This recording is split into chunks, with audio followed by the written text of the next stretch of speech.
because with Golden Guardians, they have said, like, we actually don't like that we face the best teams up front without our starting roster. This is kind of a redo for them to prove themselves against the best. And just look at those Stixxay stats. 5 games in a row with 0 deaths. I think I mathed it out earlier, 24, 31, 37 kills, 0 deaths in his last 5. Crazy. This is a good Absolutely amazing play by him and Huhi. Well, you guys hype for another, actually, the Nidalee hover is interesting. It's probably not going to go through. Yeah, I was going to say, are you hyped for another Lucian Nami? Versus Zeri Lulu, maybe? Lulu. Let's go! Oh, man. This is why I'm not at all sick of watching this in any league. This is why we prepared a bunch of graphics for the start of the champ select in case we got one of the handshake ones, as we are indeed getting there. We have one more we can talk about, Gori in the mid lane. We'll have to see what he breaks out, because that will be the opponent that EMENES has to prove himself against. Gori in the last 5 games himself has actually been incredible as well. Yeah, his own performance the last in Super Week was beautiful to see. They play around him pretty consistently. We also heard from Golden Guardians team about basically how they communicate. Stixxay was talking about that's one of their concerns, because they, like Stixxay and Licorice, need to be clued in because they speak jungle mid support in Korean. To like basically rotate around him, make it very clear and quick plays around Gori and to support him. So he is their focal point. When they brought him on, it really started to get going, and so this is a big reason why Golden Guardians is performing as well as they are today. So yes, Stixxay is really benefiting. He's playing out of his mind, but Huhi has been having an amazing split alongside River and Gori. And this is the most handshake of handshake draft, Yep. for sure. This is 2 of the most Control played C, junglers, Control V. the 2 most played bottom lanes, and 4-5 is where teams, you might be able to prepare for it this season because the first 1, 2, 3 handshakes happen so often, but so much of this is done live. So at the moment, it looks like all the 4-5 bans are going towards mid lane and focusing in on the EMENES versus Gori matchup. I'm really curious, and Raz, what do you think? What is Golden Guardians going to blind pick versus counter pick, do you think? I almost want to counter pick EMENES in your first game, but it does seem like his champion. Nah, Licorice is getting that blind pick. No, he's getting the blind top. Get up there, Licorice. We might even see like a blind Gragas or something like that. That is something I'm expecting, so they can look for a Yone encounter. But I think they're just going to challenge the pool. I'm surprised they didn't ban the LeBlanc. Perhaps just to set up for a better tank option in the top side of the map. Okay. Funny enough, I think Cloud9 would probably go for an Azir pick. I mean, they like Fudge getting counter pick a lot of the time. Yeah, you're right, Mark. Yeah, come on, you know that they're Yeah. EMENES versus Gori in the mid lane. They want counter pick, both of them. So no surprise there. The Jack's going in blind. I thought for sure it was going to be Licorice with the Gragas pick so they can go for a front to back, but it's going to be the opposite. A really small point. I don't know if it'll happen, but Gragas was played mid Faker. just last night Twice in in a row. LCK. So I did want to throw that out there before we see what is locked in. It's not You were gonna happen close. here. You said Azir, you got Viktor. Not that wrong. There we go. Sad. There we go. The comp just works with a control mage, Yeah. especially since he needs the blind pick. So as much as everyone wants to see that flashy assassin, not going to be the case. It's clearly a front-to-back team fight comp once you lock in the Gragas with the Lulu, Zeri, Wukong. You know, like, it does make sense to just get some more consistent magic damage in there. Looks like we're going to have a pretty straight-up team fight comp for both teams. Golden Guardians have a little bit more side lane Golden Guardians is so much more short range. I think the Sylas is good. He can get Lulu ult and Gragas ult are pretty good Viktor use ult. cases. And you probably don't want to go Azir without a strong front line, so I think I support the Sylas pick. Yeah, it's just a Gori game. It really has to be because, you know, Jax is not going to get too much topside. It's just going to be like, I love that. Throwing, yeah. Maybe he sees it. No, yeah, you can't really get too much topside in. because, you know, Fudge is just going to be able to stop a counter, like a side lane split push at all costs with Gragas. So I just love C9's draft a lot more. Yeah, I was going to say, in all drafts where the trade happens, I almost entirely always side with Zeri Lulu. All right, well, we'll see if Cloud9 can pick up their first win. For them, and 5-2 with Gori, you know, since he came in. The 2 losses, he had pretty much straight up come off a flight, off the plane. went to the place, went to sleep, woke up, had not scrimmed with the team, and came and played LCS. It's just like, all right, dude, get in there. Good luck. So you're going to kind of give him a pass on the L. At least I am. So to me, this is the first real challenge because now they're playing teams at the top of the table here, and they're playing Cloud9 they have been doing really, really well, but those 5 games were all against lower ranked teams, right? So we know that they are clearly not a bottom team. They are looking good. They are looking like they are, a strong middle of the pack team. To prove that they can really take it to the next level, these are the kind of teams you got to beat. Dude, they updated our pictures. I have a beard in mine now. Look at that. Whoa! They've been using the same picture for so long, and they're going after Berserker for so long. They force out the flash from both C9 bottom laners at level 1. Golden Guardians gets a nice little reward for themselves early. Yeah, I mean, Gore's saying, you want to talk about EMENES? What about me? Level 1 roam down the bot lane here, pre-minion spawn. And Cloud9 just was not expecting it. They wanted to play for side lane brush control. It is so important in these double range bot lane matchups. Who actually controls that side lane vision? Who's going to get their ward down?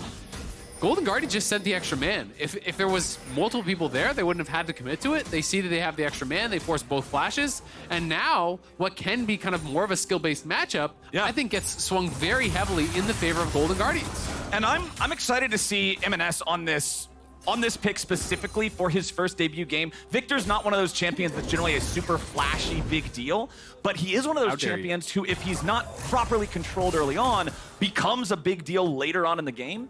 And so I've heard so many compliments about this guy's mechanical skill, about his ability to play the game. All of the questions, all of the concerns about EMENES are about his ability to function in a team environment to the best of his ability, right? So I want to see, is there such thing as Chad Viktor?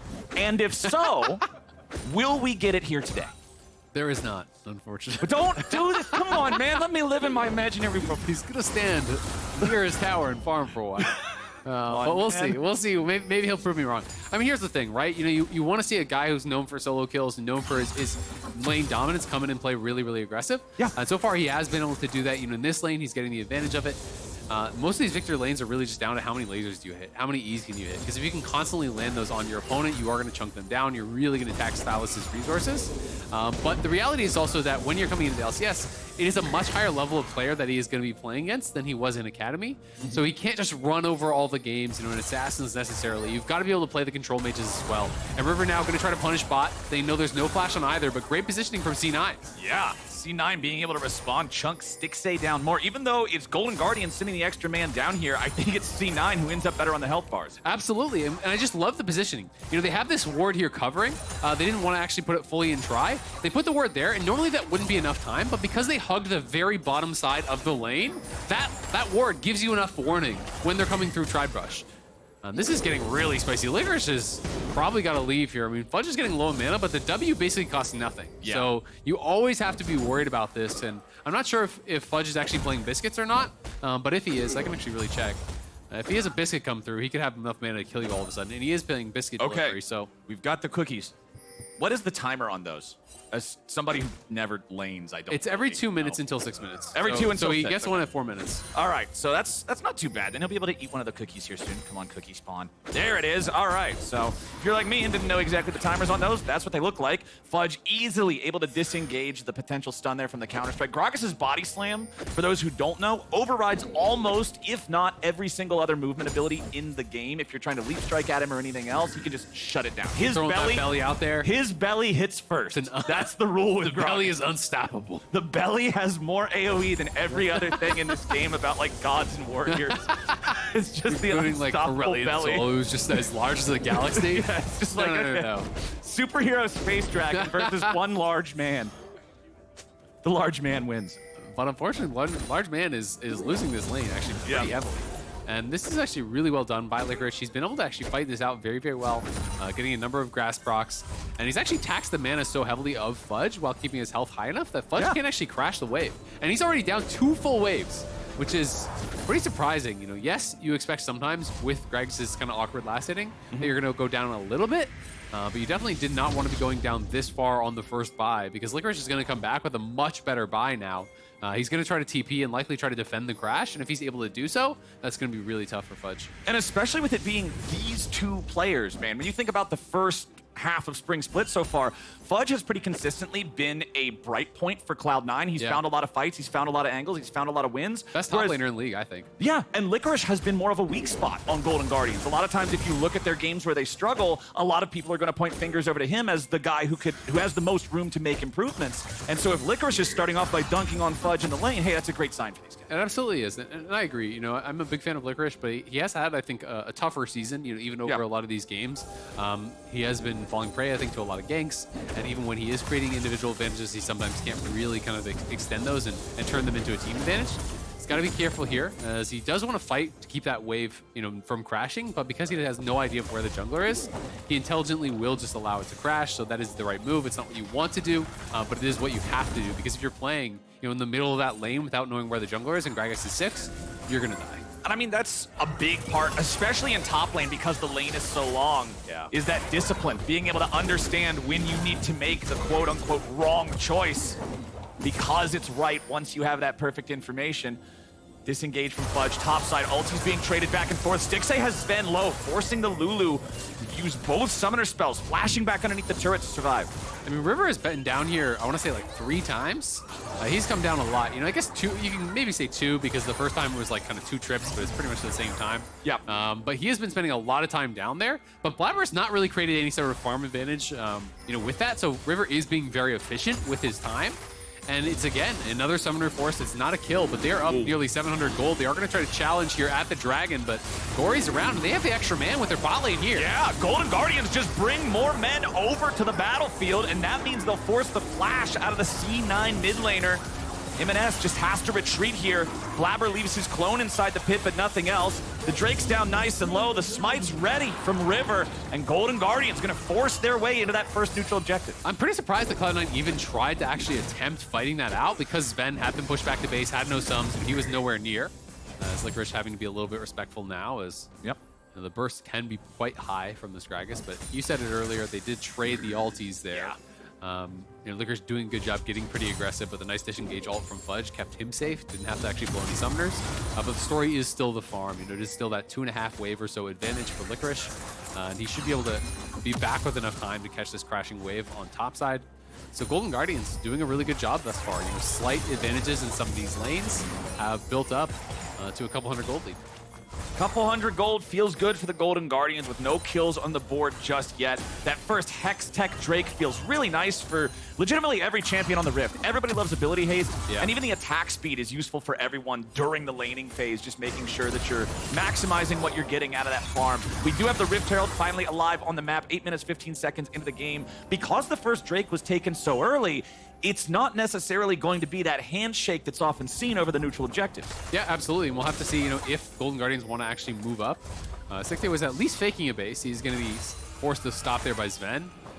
Now I don't expect him to actually complete the base. Yeah, he's just going to wait around. They got to farm that wave. If he was going to, in fact, recall before, he definitely is not now. There are too many minions there. You'd be giving up a plate or two, plus losing a lot of XP, so not going to be worthwhile. We can see River is already on the Herald, though. Feels like he has enough prio from topside. And EMENES is mid lane, so even though, you know, he is still currently around, EMENES could not fight. He has no flash, he has no TP.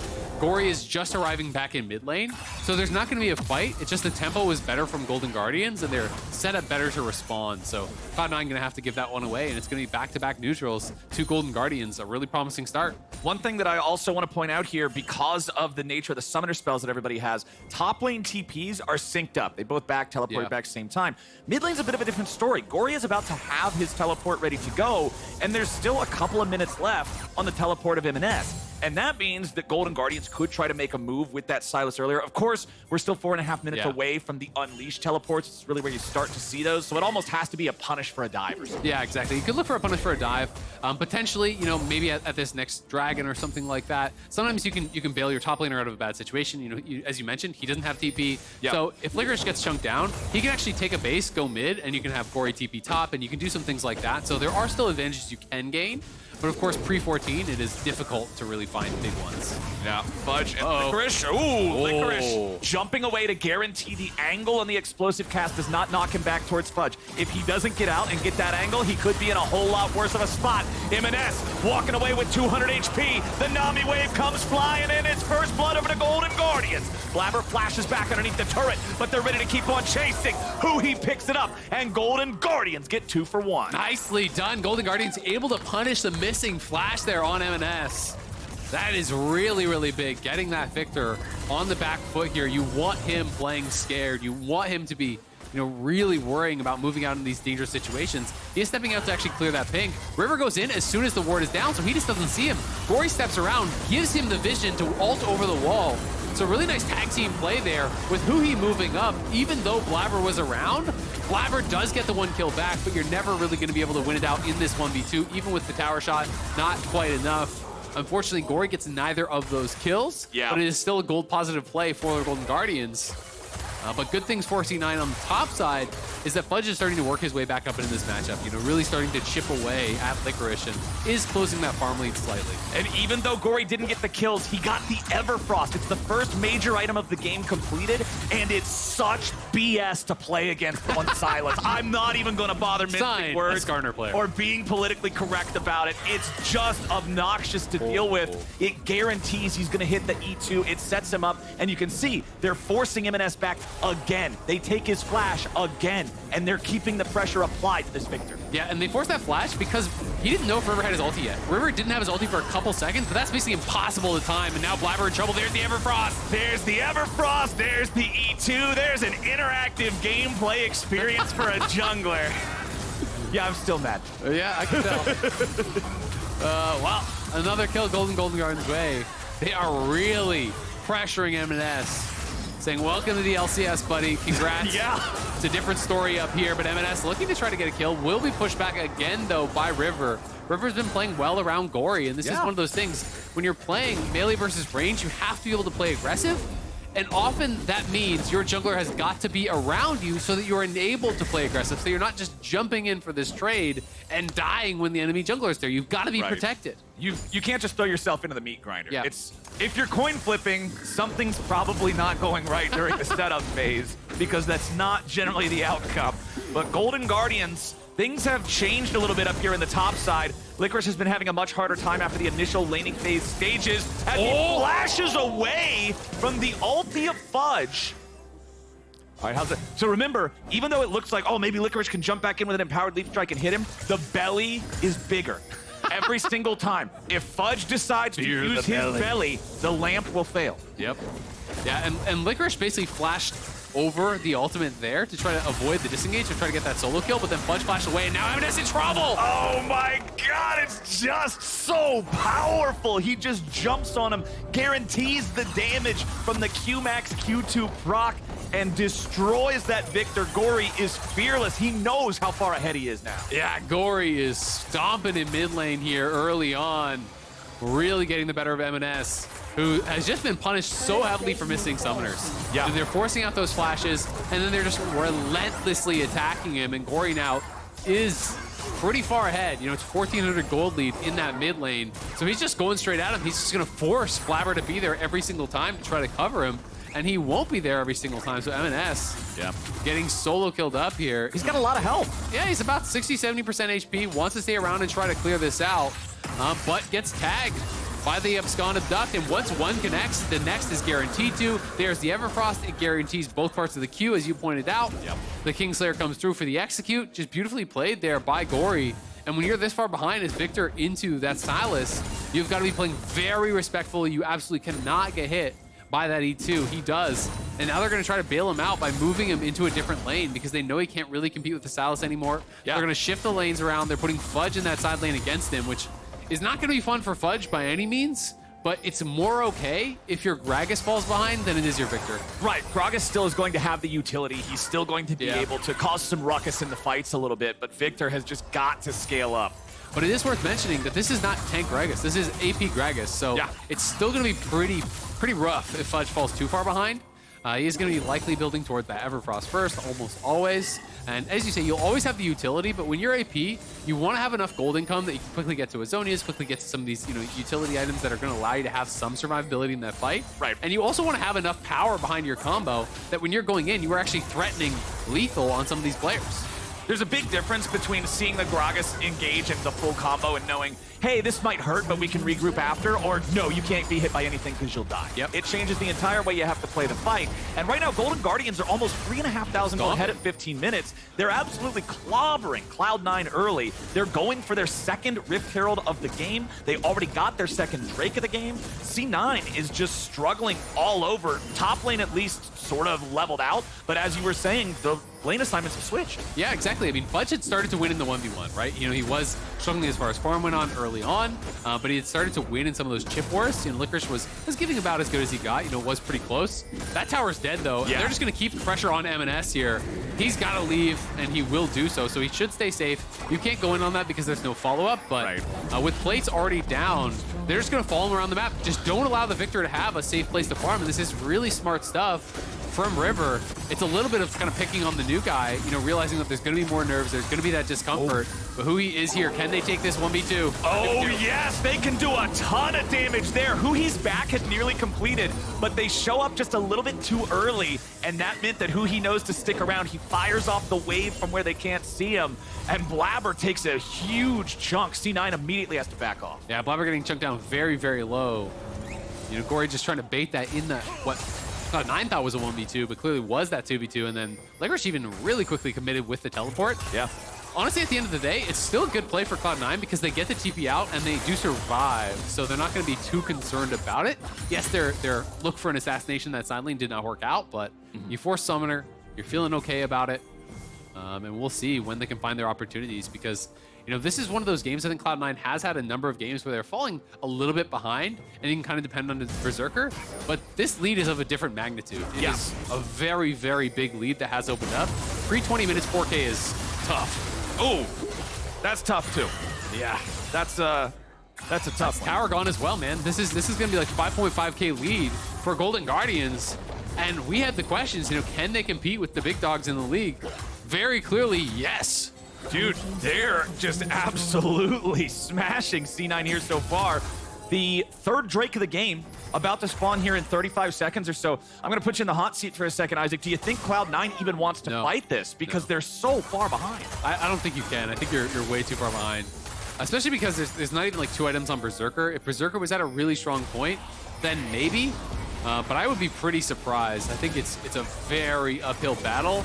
And they have no vision, really. They have, you know, an eye on River there, but they've got no wards in the river itself. So I think it would be very, very difficult to actually make it happen. I think if they do fight, as long as Golden Guardians puts pressure on Berserker, I don't think anyone else really has the damage to actually get a team fight victory for Cloud9. Yep. Worth pointing out, we have the completed Zhonya's Hourglass for Gori.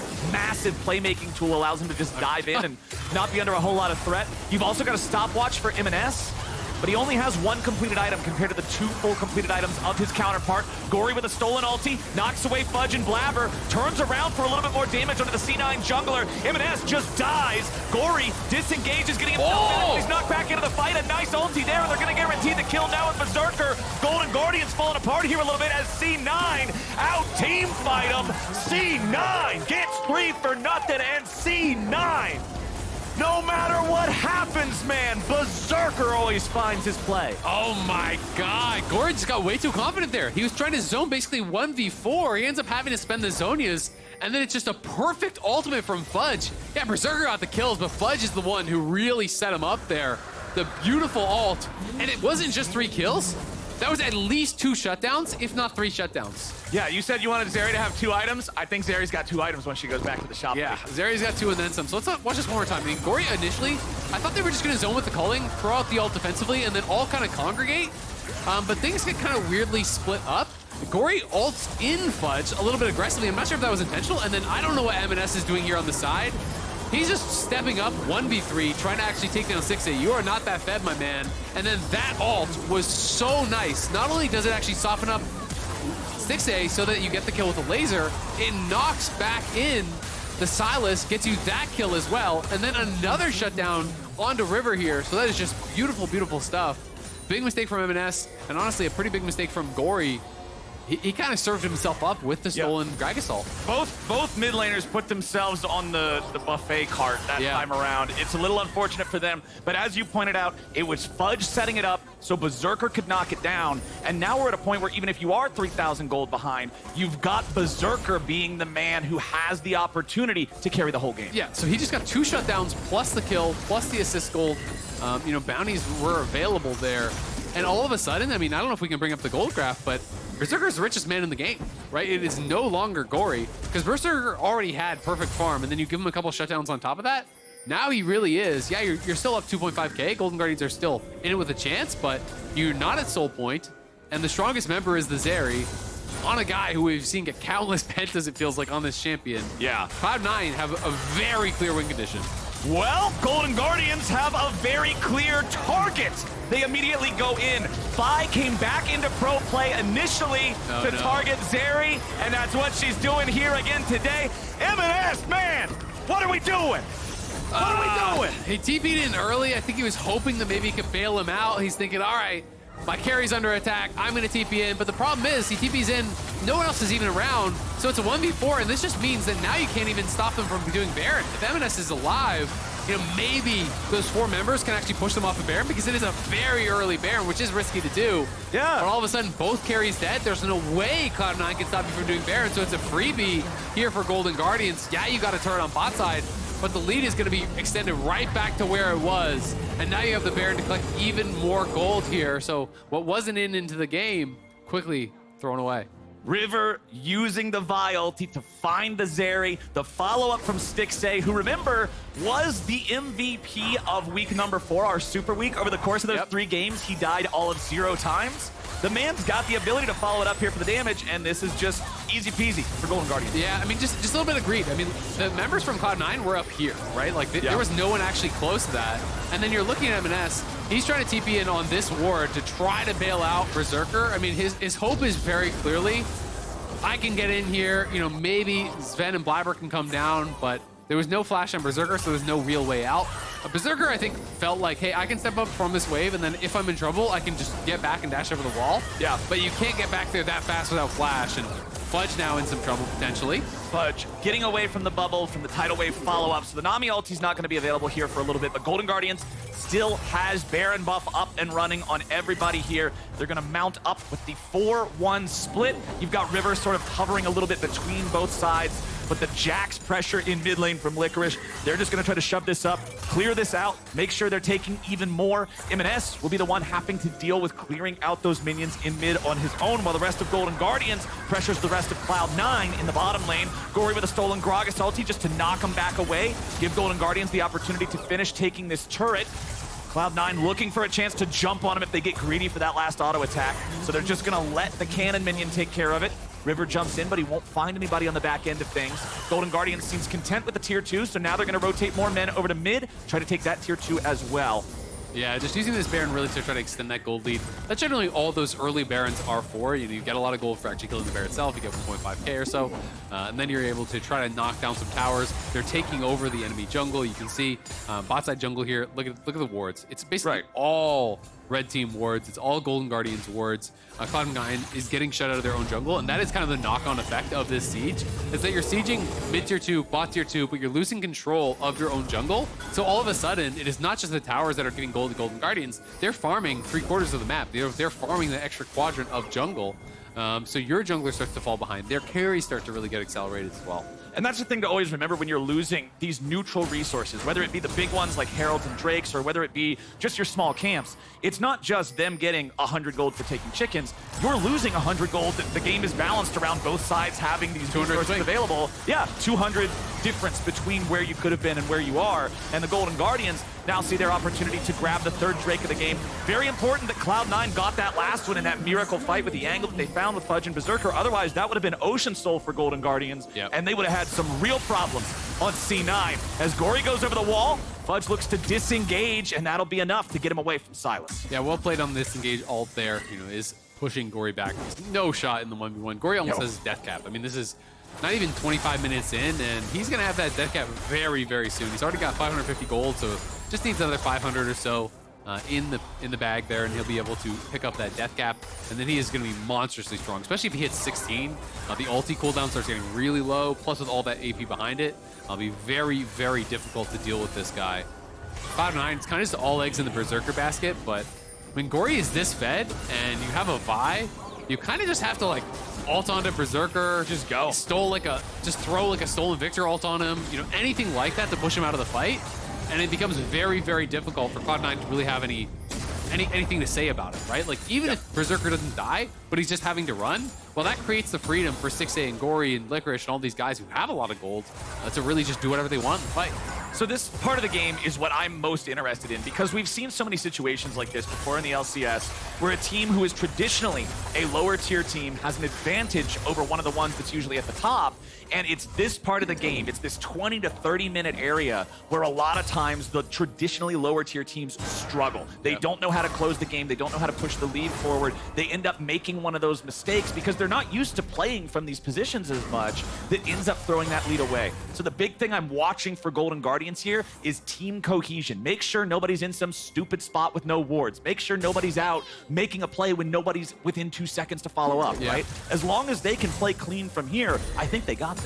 Yeah, no, I absolutely agree. And I think thus far, they have been pretty darn clean, right? We just want to see them continue to make those similar setups that they had already at the last couple Dragons. They've been really good at actually clearing out vision. They're getting pile, they're pushing out the waves, then they're moving into the river, taking over vision, right? They have mid-shove with Stixxay, so Huhi and River move up here. They try to control this area.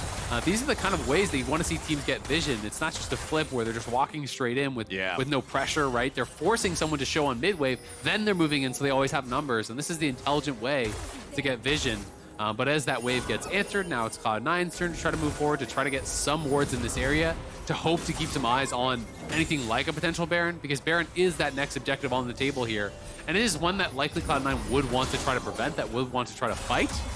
Because even though Soul is that bigger ticket thing, if you let them get Baron, you're going to lose full map control, and likely the Soul will be theirs right after it. I feel like it's guaranteed. If they have the Baron, then they have a full, 90 seconds to just prep the whole map to be able to set up for the Soul. Licorice does a good job making sure that they can't really jump on and punish him for much there. The tier 2 mid is going to fall to the minions, as Golden Guardians had just enough guys nearby to reinforce and guarantee that that one's going to happen. Licorice is going to get the bottom wave shoved up. Now with 4 seconds left until the Baron spawns, the rest of Golden Guardians are in the blue side jungle of C9. They're putting down vision. They're clearing away any sort of bastion of defense that Cloud9 might have. There's one ward left in the jungle of C9. Gori's going to walk over it right now. The sweeper may have seen it. Yes, they're marking it. Okay, you can see that, so they're aware that it's there. Gori tries to go back over the wall with the E2. He's just immediately ready and waiting. He has to flash away. Golden Guardians cannot finish the objective. Gori used his flash there, so everybody else has to back out. So they do push him off, but here's the thing. So yes, they got the flash off Gori, but it's the ult from both Blaber and EMENES. So they can't really fight right now. So they may just start this back up and say, what do you got now, right? Gori can just TP back in. And that's exactly what they're going to do. They're going to say, you can't fight without Wukong ult and Viktor ult, and Licorice here is on the flank here. Licorice goes in and he finds EMENES. He's ready to go right after the Cloud9 mid laner where the rest of the team is going to be separated. Blaber goes back over the wall. Licorice under pressure, not able to find the kill of Berserker here just yet, who has to flash back over the wall. Now Fudge is tanking up. Licorice could still be in trouble. He flashes back. Berserker out of the way, but Berserker maybe it's prime time to get it done. Stixxay gets a kill on Blaber. It's 2-0 for the Golden Guardians, and the Zeri can't pop off. GG are right back onto the Baron. Yeah, and Berserker there, he had a lot of members low, but he could not chase because he knew Gori was to the side there. He knew there was no eyes on Gori, and if he actually chases in towards that pit to try to finish off the kills, Gori's behind him, and he knows he'll die. He had already spent both his summoners, so even though that was close to one of those Zeri moments, he realized that he was kind of checkmated in that situation by the positioning of Gori. It is now a 9,000 gold lead. Baron taken by Golden Guardians. 16 seconds until Soul. They're looking like they have this game. Holy hell, man. Golden Guardians coming into the second half of the split with that same mojo they had at the end of the first half. Here's C9 walking up, trying to stop him. Yeah, but it's the pressure here from Licorice coming in from behind. Now the fight gets very chaotic. Look at this ult from Huhi. Back in onto EMENES, actually helping Licorice pressure him. EMENES has to actually try to get out of there. Berserker goes back, but then Licorice just jumps in, finishes off EMENES, and all of a sudden he's right in on top of him as well. And then this is the situation I'm talking about. Look at where Gori is playing. Gori's playing right in this area. Berserker's coming up through here, but he can't actually chase because if Berserker chases forward into that area, Gori will come in behind and you will get killed there, guaranteed, with no summoners and no dash. Really well played. River's loving it. He's been having a really, really good game. You know, the scoreline may not be as impressive, but River set up so many of Golden Guardians' plays from the early leads that he actually got Gori to, you know, after Berserker gets the triple kill, he's the one finding the pick on a mid lane. He has been very, very good for Golden Guardians all split long. And this is kind of their marquee moment right now for Golden Guardians, being able to show that you can take down a big team. Yes, it is, with EMENES playing his first game on stage, so there's a little bit of an asterisk, but it's still a huge win that would move them within one game of Cloud9. And it's been a rough first game for EMENES. He's been targeted. You pointed it out early on. They're just saying, hey, Viktor needs to scale to be a real champion. What if we just don't let that happen? What if we focus this guy? What if we punish summoners? As soon as summoners are up, punish them again. Yeah, and this is one of the things that a lot of players, when they move from Academy into the LCS, will talk about, is that there's things that they did in Academy that worked for them time and time again. Yeah. And it feels like you are making the right play because this has worked for you week in, week out. And then you come in the LCS stage, and all of a sudden, there are these holes in your game that you didn't even know were there that are getting punished. You're dying when you clear out this last wave that you could always do in Academy. You're getting ganked when you try to actually freeze this wave. It's getting reset when you do finally get the freeze. It's, you know, all these little things that are changing up the way it plays. Nice ult actually by Blaber. He used his clone to instantly interrupt Stixxay's culling there, by the way. But you know, EMENES is going to have to make some adjustments. Is basically the TLDR on that. So right. We have to reserve judgment a little bit, but definitely not the first game we wanted.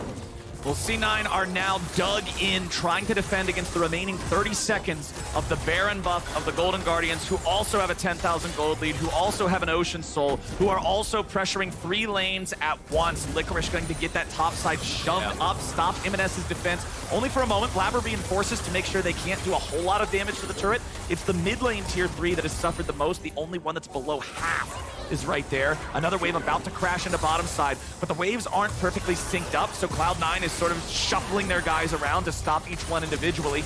Golden Guardians bringing more guys down to the bottom lane now to see what pressure they can apply, but the Baron has now faded away. Cloud9 have weathered the storm with most of their tier 3 turrets intact as Licorice breaks the first one. They're in the top lane. The gold lead is just so problematic, and also, who is ever going to kill Licorice in a side lane now? Right, you look at the itemization, it's like, you have 2 AP soul laners against the guy who has Mercs, a Maw, 3 items, and an Ocean Soul, right? There's just nothing that you can do. So the biggest problem is that he can basically walk up, and as long as he sees the other members on the map, he can just in your face start hitting the tower because no one can really deal with the Jax at this point in the game. MR is obviously going to be very, very efficient. Even Zeri has quite a bit of magic damage in the kit when you have the lasers coming out, when you have the ulti splash going. Really the only way Cloud9 can win this game, I think it has to be an explosive engage from Fudge where you instantly kill one of the carries, and then it has to be a Zeri moment. Like that's about all you're hoping for here. Yeah, it's kind of Berserker or bust. Nobody else is going to do the damage. Viktor's no shot. Viktor's 3 full items. His opponent has 4 full items. He's an entire one behind. And the itemization is much lower damage, right? He's got Morellos and Azonias. This is not Deathcap Void Staff 3-item Sylas. Yeah. That's quite different situation between the two. So keep your eyes on Berserker. If you're a C9 fan, this is where the damage has to come from. This is where the fight has to be focused. Go to the Berserker Shrine. You know, you start giving your offerings. Say your prayers, give your offerings, whatever it might be. Do it now because time is running out for Cloud9. The deck is stacked against them as Golden Guardians keep choking them out, forcing them back towards their own base. It's 1 minute and 20 seconds until Baron, 2 minutes until the Elder Dragon, so not perfectly synced up. If Golden Guardians can just rush the Baron down, they can easily do a double super buff and then just walk it into the enemy base. Yeah, that'll be where I think Cloud9 will have to kind of draw their line in the sand and try to find that engage, try to find that fight. They do have some of these X-Factor champions like the Gragas. You know, if you can find that perfect body slam flash onto someone like Stixxay, chain that into the ultimate, then all of a sudden Blaber's there. Like, you have enough damage to burst down one of these squishy champions. Ocean Soul's not going to save you in those kind of situations, right? But barring that, if you can't find that perfect engage and explosively kill someone off, the gold lead is just so big. And in a long fight, Ocean Soul really does have tremendous value. So it's got to be that quick kill at the start to really have a chance here. And we'll see if they're going to be able to find that perfect engage that's required. C9 recognizing that Baron is the name of the game, sending plenty of players top. It's Berserker who's shoving out the top side wave, so that'll be the bait if nothing else. They have guys nearby. It's Blaber and Zven both hanging out in case Golden Guardians try to dogpile on that AD carry. They're ready to stop it, but Golden Guardians are not going to fall for the bait just yet. They're placing some wards around the area. Pixel and Baron Pit are both covered. Blaber leads the way walking up. Fudge is going to find River, who does a very quick, snappy Vault Breaker to get out of the way of the body slam. Nicely done there. Fudge now walking back towards the mid lane. As the engage happens, it's Blaber looking for Huhi, but River and Stixxay are ready to back him up. Wild growth down onto the jungler, not where Cloud9 wants it, not where Cloud9 needs to be. Zven's your next target as Licorice and Gori file in from the flank, and they're running over C9. Berserker's the only one left who might be able to stop him. Can he go Berserk? He might just grab one, but no! They beat him over the head with the lamppost. They smash C9 into the ground. It's 5 for nothing, and the Golden Guardians shine bright. What a streak from Golden Guardians. 6 straight wins, now taking down Cloud9, moving to only 1 game behind them in the standings. This team is just clicking. Who is this team? You see the Golden Guardians, you're not expecting them to absolutely take Cloud9, throw them in the trash can, put the trash can's content into the dumpster and push it out to the curb. They smashed them. Yeah, that was a really well played game. Gotta give a lot of credit, I think, to River. Had a hell of an early game. Was really the catalyst for, I think, a lot of the advantages that they were able to create. But yeah, it was strong laning, you know, from Golden Guardians overall. Some really creative plays mixed in. You think all the way back to level 1, it's Gori showing up bot lane, forcing both the flashes off of Cloud9's bot lane very early. Then it's River who's down there actually pressuring them, reinforcing the summoners on Zven. You know,